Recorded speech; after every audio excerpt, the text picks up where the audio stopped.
Hello. Welcome to military test. Today, I will show you the Benchmade 533 Mini Bugout. This folder knife has been making waves in the EDC community. We'll explore its features, materials, and why it's a must-have for any knife collection. So, let's jump right in. From the beginning I want to tell you that this knife is a clone. It is a very well-made replica. You can hardly tell that it is a fake. The box is identical to the original. Including the bag for transport can be found inside.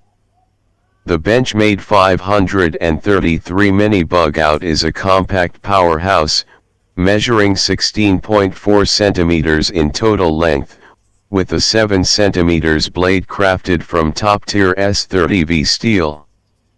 This high-quality blade is 2 mm thick and 2 cm wide, delivering excellent cutting performance and edge retention.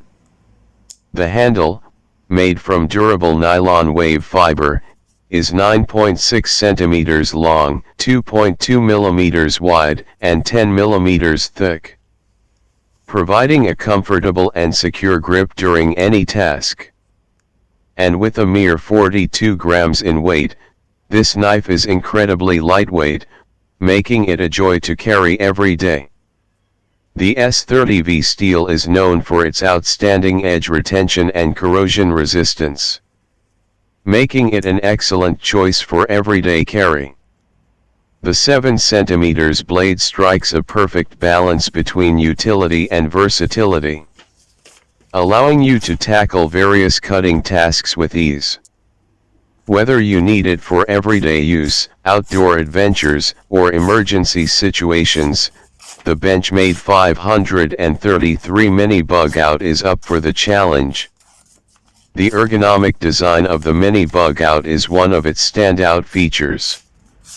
The handle's contoured shape and texture ensure a secure grip, even during prolonged use. The 10 mm thickness adds to the comfortable feel in your hand, making it a pleasure to wield. Thanks to its slim profile and lightweight construction, carrying this knife is a breeze. Slip it into your pocket or attach it to your gear with the included pocket clip. You'll hardly notice it's there until you need it. That wraps up our review for today. If you enjoyed this video, don't forget to give it a like and subscribe to my channel for more content like this. Let me know in the comments below if you have any questions or if there's another product you'd like me to review. Thanks for watching, and I'll see you in the next video. Take care and stay sharp.